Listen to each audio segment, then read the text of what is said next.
नमस्कार, जय श्री कृष्ण, प्रणाम। कुंडली में नवमांश का महत्व क्या है, ये आप सब जानते हैं। लेकिन इस स्थिति में जन्म कुंडली को बिल्कुल परे कर देना नितांत मूर्खता है।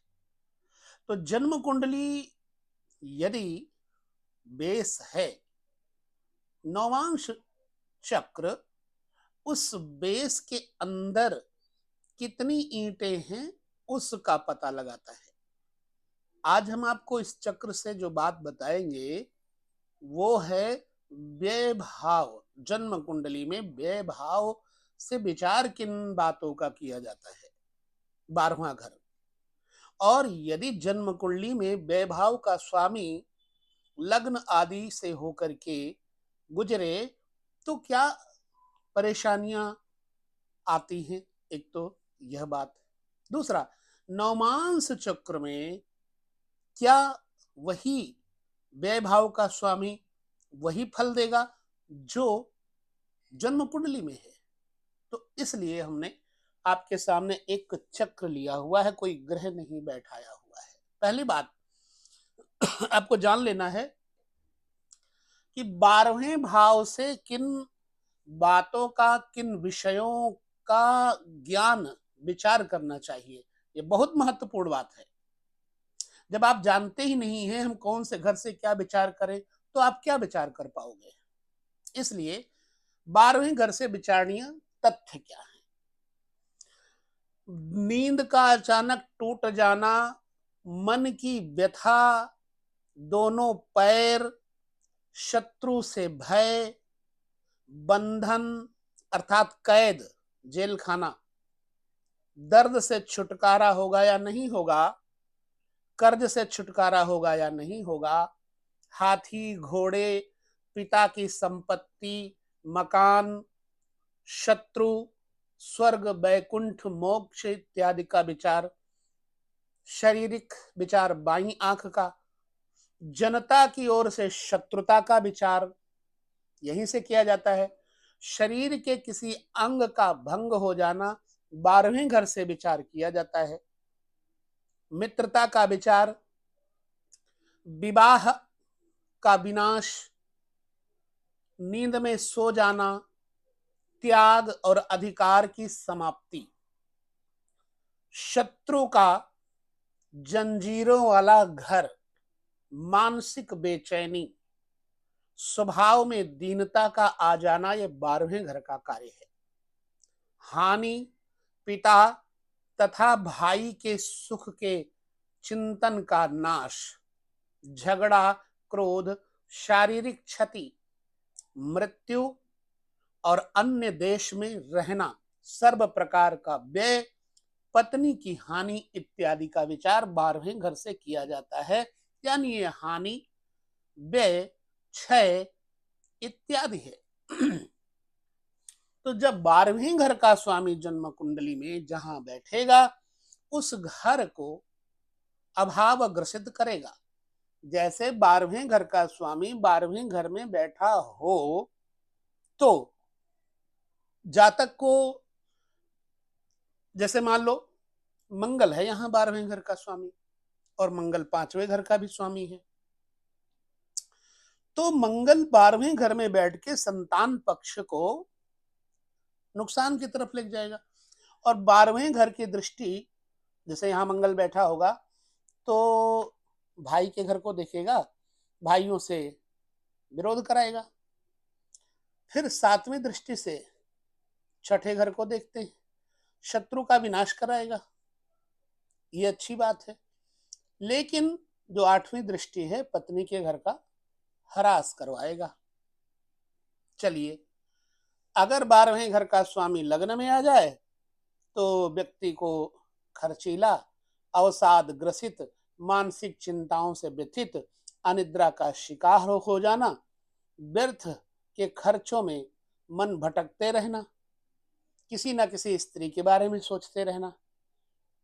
जब 12वें घर का स्वामी लग्न में आ जाए तो इसी तरह 12वें घर का स्वामी धन में आ जाए तो जातक का जितना पैसा होगा वो खर्च यहाँ पर जमा नहीं हो पाएगा, कौटुंबिक मतभेद भी होगा और जातक अपने परिवारजनों के साथ रह नहीं पाएगा।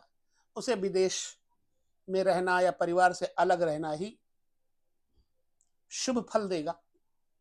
इसी तरह 12वें घर का स्वामी तीसरे घर में आ जाए तो तीसरे घर बल, भुजा, पौरुष, शक्ति, हाथों में चोट मोच और छोटे भाई बहनों से विरोध, मित्रों से हानि, हवाई जहाज से हानि इत्यादि करवाएगा।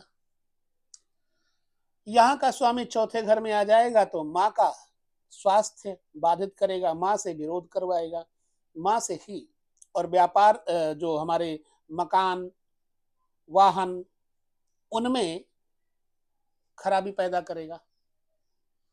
12वें घर का स्वामी पंचम में बैठेगा तो पुत्रों के साथ उदर पीड़ा, बैंक बैलेंस का विनाश, इष्ट साधना में रुकावट आदि पैदा करेगा।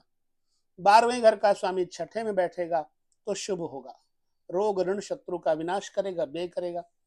12वें घर का स्वामी अगर 7वें में आ जाएगा तो जातक के साथ पत्नी के विचारधाराओं में भिन्नता आ जाएगी, आपस में मनमुटाव रहेगा, विचारधाराएं मिलेंगी नहीं, पार्टनरशिप चलेगी नहीं।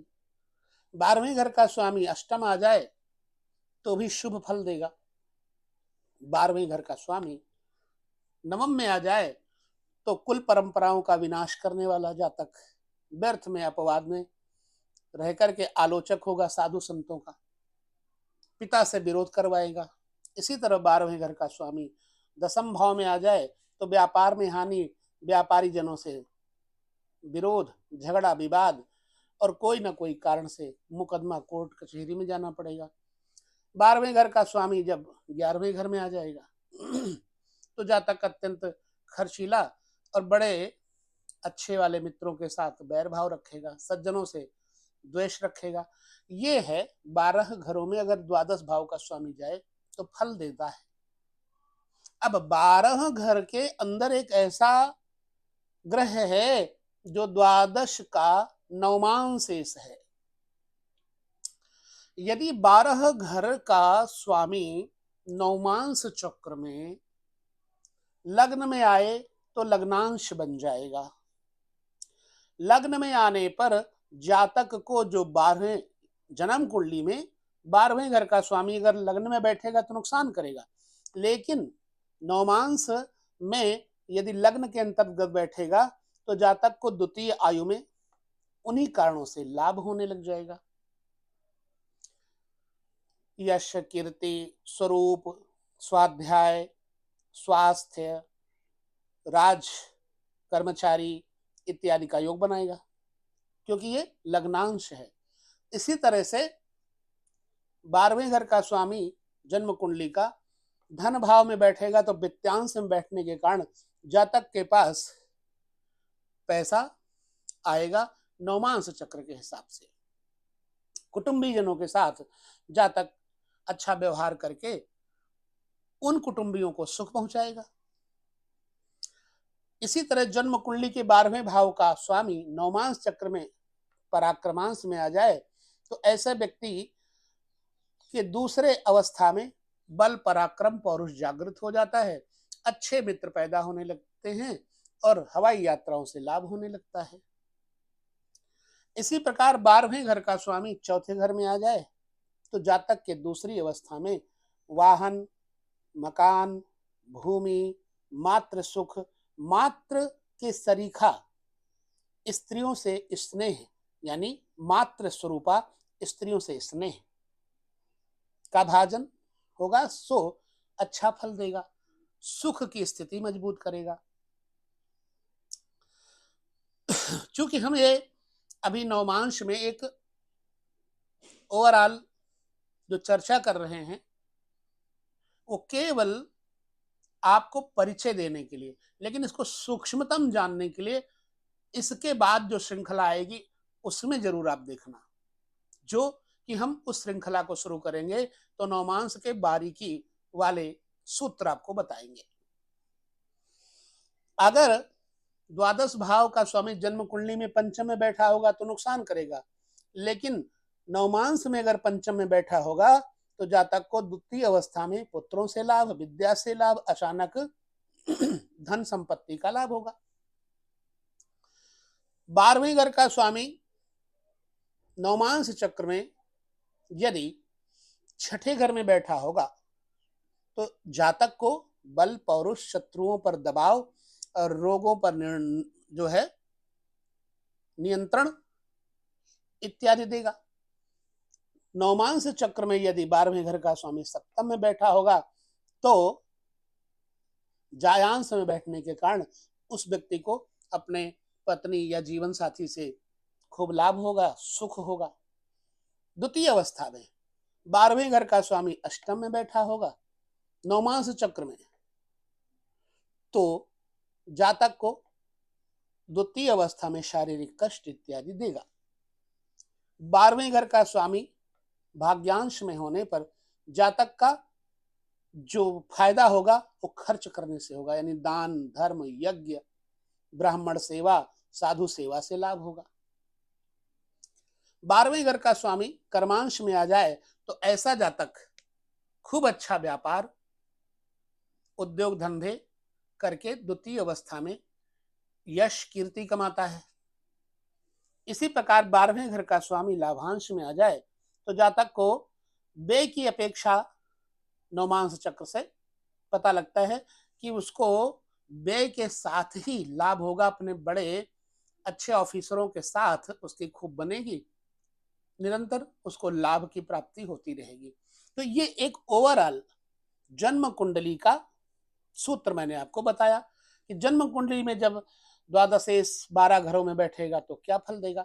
नवमांश में तत्काल परिणाम बदल जाता है। ठीक, अब ये हमने श्रृंखला पूरी कर ली। जिन्होंने नहीं देखा नवमांश के और जन्म कुंडली के ये लगे हुए वीडियो, वो जरूर जाकर के देख लें। तो अब इसके बाद हम आपको वह बारीकी सूत्र में नवमांश की चर्चा सुनाएंगे, बताएंगे, समझाएंगे, जिससे आप नवमांश अच्छी तरह देख सकें। अगले वीडियो में बताएंगे भाई कैसे। जैसे जन्म कुंडली में लग्न का स्वामी बैठा हुआ है 8वें घर में, तो आप कहेंगे बुरा है, लेकिन जन्म कुंडली में से जो बृहस्पति है नवमांश चक्र में गए तो वहां देखा कि कर्म भाव में कन्या राशि के अंतर्गत आपका बृहस्पति बैठा है। बृहस्पति बुध के नवमांश में बैठा हुआ। अब नवमांशेश बुध आपकी जन्म कुंडली में कहां बैठा है कर्म भाव का, इतनी बारीकी से तब आप समझ पाएंगे कि कर्मेश नवमांशेश बुध जहां बैठा होगा वहां से जातक को व्यापार के माध्यम से लाभ होगा। तो ये है अगले श्रृंखला का थोड़ा मेथड मैंने बता दिया। तो अगले वीडियो में जो हम श्रृंखला देंगे उसको जरूर पूरी तरह समझना। लेते हैं इस कुंडली में वीडियो का जो हमने आपको विश्लेषण दिया, समझिएगा और अगले वीडियो की श्रृंखलाओं को पूरा देखिएगा। नमस्कार, जय श्री कृष्ण, प्रणाम।